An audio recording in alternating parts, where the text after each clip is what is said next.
नमस्कार दोस्तों, स्वागत है आपका मेरे चैनल पे दोबारा से। तो आज की इस वीडियो में हम बात करने वाले हैं एक डिजायर की जो सर्विस होती है ना, उसमें ली हुई थी।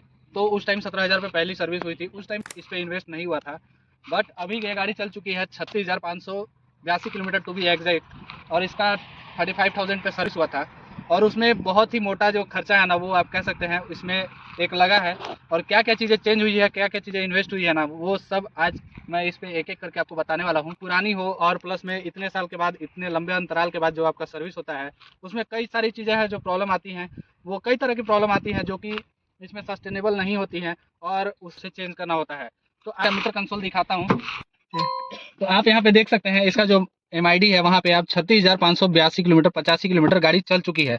और ये गाड़ी जब हमने खरीदा था, गाड़ी का जो रनिंग था ना, वो था 5,800 किलोमीटर। और इसका जो सर्विस हुआ था पहला जो हमने कराया था इसमें, वो इसका सर्विस हुआ था 5 किलोमीटर पे। जो जनरल जो चेकअप था वो हमने इसका उसी टाइम करा लिया था, बट जो मेजर सर्विस था ना, वो 17,000 पे कराया था।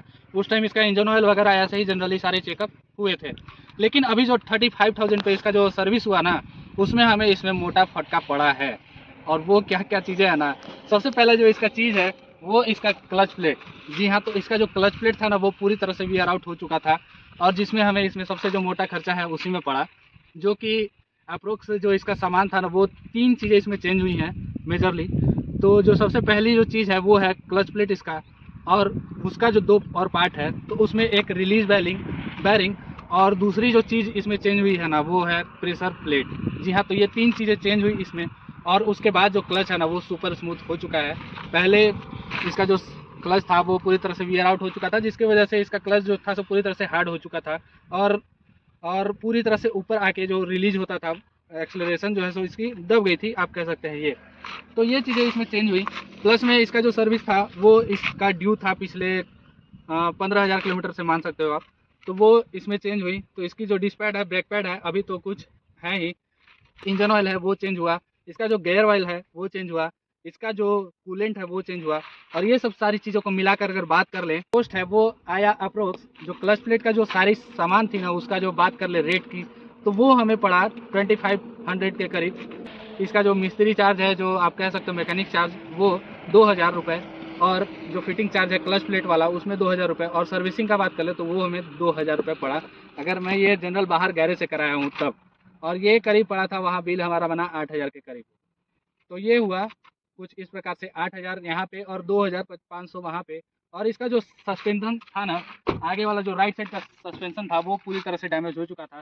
तो वो भी हमने इसे चेंज करने की जगह इसे हमने रिपेयर कराया। वहाँ पे हमारा 2,000 का खर्च आया, दोनों सस्पेंशन का आगे वाला। और इस तरह से गाड़ी पे जो खर्च है वो अगर जोड़ा जाए तो करीब करीब 14 से 15,000 का जो आसपास है ना खर्च, हमें इस पे पड़ा। अब आते हैं इसका मेन मोटिव पे, कि ये जो वीडियो बनाने का जो मेन मोटिव है वो क्या है। तो ये वीडियो बनाने का मेन मोटिव यही है भाई साहब, कि अगर आप इस तरह का कंडीशन आपके गाड़ी में होता है, अगर आपके पास इंश्योरेंस है, तो उसमें भी ये कवर होता नहीं है। पहली बात तो ये, क्योंकि वियर एंड टीयर के पार्ट्स आपको इंश्योरेंस कंपनी कवर नहीं करके देगी। जो इंटरवल पे एक जो सर्टेन इंटरवल होता है, उस पर सर्विसिंग का जो चार्ज होता है, जो पार्ट्स होते हैं उसका जो भी चार्ज होता है, वो इंश्योरेंस कंपनी क्लेम नहीं कर सकती है।